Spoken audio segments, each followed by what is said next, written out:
J'ouvre sans plus avant les questions. Qui a des questions à poser? À Monsieur Ayot surtout. Hein. Moi j'en ai une, vraiment une question de Huron, de naïf. Est-ce qu'il y a quelqu'un, alors je sais que vous êtes archéologue, donc a priori vous allez me dire que vous ne connaissez pas la réponse, est-ce qu'il y a quelqu'un qui peut donner l'étymologie de Danmarkia? Alors, c'est pas tout à fait réglé. Alors, moi, je vais vous donner, parce qu'en fait, je travaille pas que sur le château, je travaille sur l'ensemble de l'agglomération. En fait, vous voyez bien qu'on a le mot danois qui est là.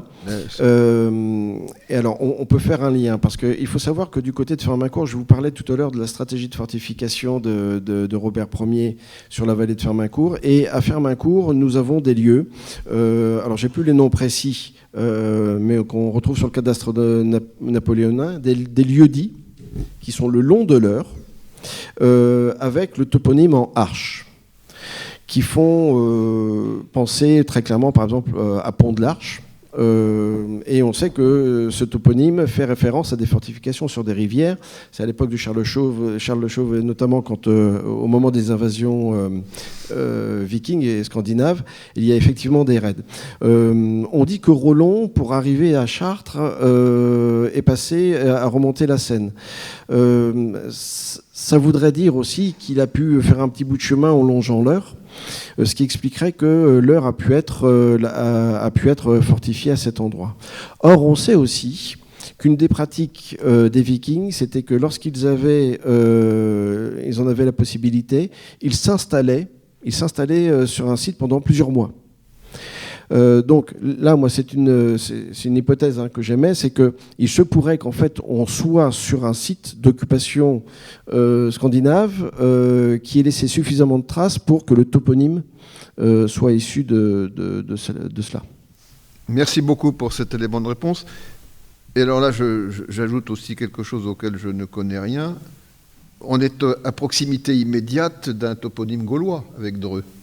Oui. Donc on est sur un espace géographique extrêmement court, en présence de deux implantations qui ont un millénaire de distance, mais qui montrent l'importance stratégique du site. Oui, ce que vous dites, parce qu'en fait, il y a deux axes de communication qui sont importants. C'est l'Eure, effectivement, les rivières, et il y a les voies terrestres. Et pour ma part, moi, je pense qu'il faut rappeler, c'est-à-dire que la Dreux a la tête un peu partout, parce qu'elle appartient à la cité des Carnutes, à l'Antiquité, mais il faut rappeler qu'elle a eu un petit bout à l'époque du conflit avec les Normands. Elle a appartenu à un moment donné au duc de Normandie, puisque c'est l'épisode de Richard qui donne le château, la moitié du château qu'il possède en dot à Eudes de Blois. Et puis quand sa sœur Mao, donc avec qui Eudes s'est marié, sauf que pas de chance, Mao meurt un an après. Et donc, comme le droit médiéval, si vous me passez l'expression, l'indique, normalement, Richard dit, bon, moi je récupère la dot. Et puis Eudes a dit non. Il s'en est arrivé ce qui devait arriver, c'est-à-dire qu'ils ont commencé à se battre chacun de son côté, et puis on est arrivé au traité de Coudre, etc.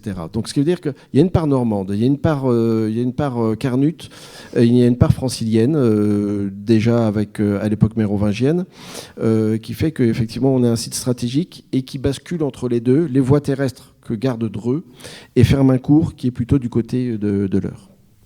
Merci beaucoup. Est-ce qu'il y a des questions? Moi, j'en ai une pour vous. Vous ne m'avez pas satisfait, je dois dire, quand vous avez dit que le comte de Dreux avait utilisé la forme cylindrique de fortification dans le dessein de se singulariser du roi. Je trouve que cette explication par un caprice individuel me paraît un peu courte. Vous ne pensez pas que ça participe plutôt d'une discussion dont on n'a pas les tenants et les aboutissants sur les avantages et les inconvénients de tel type de fortification, plutôt, non? Enfin, je suis plutôt fonctionnaliste, moi, c'est pour ça. En fait, le plan circulaire, il n'y a pas... pardon. Je ne sais pas si celui-là, oui, il fonctionne, c'est formidable. Oui, en fait, le plan... Enfin, oui, évidemment, de toute façon, la mode des tours cylindriques, c'est une mode en architecture comme il en a toujours existé. Le plan circulaire, il n'a pas forcément d'avantage, surtout pour des tours résidences, finalement, parce que tout simplement, des salles circulaires, c'est beaucoup plus difficile à loger que des salles quadrangulaires. Donc... c'est avant tout une mode. Enfin, la mode des tours cylindriques, elle existe au XIIe siècle. D'ailleurs, Louis VI, le père donc, du roi Louis VII, il faisait, lui, des tours cylindriques de différentes formes. Et Louis VII, curieusement, prend le contre-pied de son père. Il érige, lui, des tours quadrangulaires à contrefort qui sont issus de modèles plus anciens, peut-être précisément tout simplement parce qu'il trouvait ça plus pratique. Et Robert Ier de Dreux, donc il ne reprend pas ce modèle des tours quadrangulaires qui est utilisé par le roi à la même époque, mais en utilisant simplement la forme cylindrique, il fait que suivre la mode de son époque.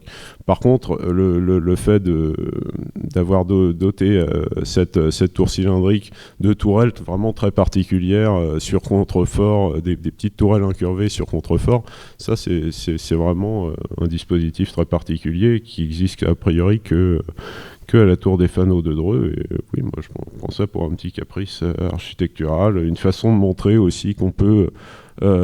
qu'il avait l'influence nécessaire pour avoir recours à un architecte capable d'élaborer une forme aussi originale.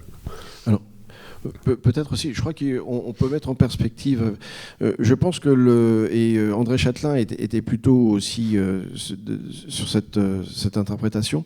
Il ne faut pas oublier que Robert Ier, c'est aussi quelqu'un qui essaye beaucoup en termes d'architecture militaire. Le château de la Robertière qu'il dresse à partir de 1162, c'est un plan carré, un plan géométrique, et je parle sous votre contrôle, c'est un plan particulièrement précoce, puisque les plans géométriques viennent après. Alors, je pense que c'est peut-être aussi qu'il y a eu des essais qui ont été faits et avec, me semble-t-il, les contes de Dreux s'embarrassent pas trop. À la fois, effectivement, je vous rejoins, je pense qu'il y a un besoin d'affirmation, même la tour de Robert III, peut-être que dans la dimension, parce que Robert III, le marché, c'est 1224, or en 1204, la question normande est réglée. Mais je pense que aussi les contes de Dreux ont été des gens qui ont fait des essais en termes d'architecture. Merci beaucoup. Je relance la question. Y a-t-il une question? Monsieur, est-ce qu'il y a un micro-baladeur? On entend. C'est pour l'enregistrement, Ah. puisque nous sommes en visioconférence. Bonjour. Bonjour. Oui, voilà. Je suis Michel Douard, je suis président de la Société d'histoire et d'archéologie du Drouais et du Thymerais, la chatte, pour faire plus court. Voilà, j'ai quelques remarques à faire, notamment sur les tours cylindriques. Leur construction, c'est d'abord un avantage balistique pour faire rebondir les projectiles d'artillerie sur leur face. Voilà, pour provoquer des ricochets. Voilà, après, on peut avoir des bossages, des parements à bossage pour, en plus, avoir un meilleur effet. C'est juste une remarque. Pour M. Ayot, je trouve que son hypothèse de fossé autour de la tour grise est très intéressante parce que sur le sol d'Annemarche, on voit encore un micro-relief autour de la tour qu'on interprétait jusque-là comme la chemise. Et ça nous donnait une tour d'une dimension un petit peu extraordinaire. D'ailleurs, sur ce sujet, le plan de la SAEL pose question justement sur le diamètre de cette tour et de cette chemise. Voilà, ça c'est une parenthèse. Je voudrais faire remarquer que la courtine encore existante, on la suppose datée du marché de 1224 ou peu après, mais on n'en est pas sûr. On ne sait pas si ces vestiges... On est sûr, par exemple, que du côté sud, donc côté Chapelle Royale, on va dire pour simplifier, qu'il y a une reprise du 19e siècle qui est assez nette. On en note d'autres, en se dirigeant vers la tour 19e et la tour d'entrée, mais on n'est pas sûr que cette construction en banche soit vraiment de 1224. Je pense que là, il y aura des analyses de mortier ou des tentatives de prélèvement de charbon de bois à faire pour vraiment dater ces courtines. Parce qu'on n'a pas retrouvé non plus, malgré les différences de couleur dans les pierres, on n'a pas noté de phases de construction différentes. Donc il y a plein d'hypothèses à reformuler. Voilà, je vous remercie de m'avoir écouté. Merci monsieur, où l'on apprend que les choses sont encore plus complexes qu'on l'a entendu un instant. Je peux répondre ? Oui, rapidement, parce qu'on apprend... Ouais. Juste à propos des tours cylindriques, effectivement, on a l'impression en fait que ça résiste mieux en cas de tir d'artillerie. Il y a des études physiques qui en fait montreraient que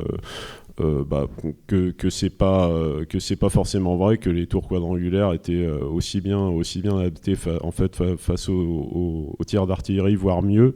Malgré ce qu'on pourrait penser effectivement sur les ricochets. C'est possible que, cela dit, que les constructeurs médiévaux aient eu cette idée que ça résisterait mieux. Je pense que ça n'entre pas en ligne de compte pour les tours du XIIe siècle, tout simplement parce que les engins d'artillerie mécanique à cette époque n'ont pas du tout la puissance nécessaire pour mettre à mal une tour maîtresse de cette importance. Je pense que le fait qu'on construise des tours cylindriques à partir du début du XIIe siècle, c'est surtout parce que c'est vraiment à cette époque la forme cylindrique est une forme extraordinaire au sens propre, parce qu'elle se distingue de toutes les formes de tours maîtresses préexistantes, et elle se distingue notamment de la forme quadrangulaire qui est utilisée finalement pour toutes les constructions à cette époque, même pour les constructions vernaculaires, pour les maisons. Et le fait d'ériger des tours cylindriques, c'est vraiment une façon de se montrer extraordinaire à cette époque pour les constructeurs. Et à propos j'enchaîne sur l'enceinte de Danemark, effectivement, ce serait très bien si on pouvait trouver des éléments de datation absolue dans cette enceinte. Ce qu'on peut remarquer quand même, c'est que les caractères architecturaux, en tout cas, qui sont conservés sur le front sud de l'enceinte, correspondent tout à fait à ce qu'on fait dans les années 1220. Et je voulais rebondir sur ce qu'avait dit Philippe Bujac à propos de la reprise de chantier. Il y a une reprise de chantier, c'est certain, hein, c'est documenté par le marché de construction de 1224, mais est-ce qu'on n'a pas un chantier qui s'est interrompu, certes, enfin, ou en tout cas qui est en cours, mais ça peut très bien être un chantier qui a été lancé quelques mois, quelques années avant le marché de 1224. Ça, on a des exemples chez Philippe Auguste, donc à peu près à la même époque, où on fait plusieurs marchés de construction pour un même chantier qui a duré seulement quelques années. Et on a différents marchés de construction, on fait appel à différents entrepreneurs au cours du même marché de construction. Et là, c'est très possible qu'à Danemark, on ait un chantier qui a été commencé par Robert III quelques années plus tôt, peut-être quelques années plus tôt, et qu'il ait simplement poursuivi son chantier en faisant appel à d'autres entrepreneurs. D'ailleurs, on sait qu'en 1223, il fait appel... oui. D'accord, ouais, je vais faire la pause. Enfin, on sait qu'il jure fidélité au roi. Cette discussion sera reprise pendant les interstices de pause.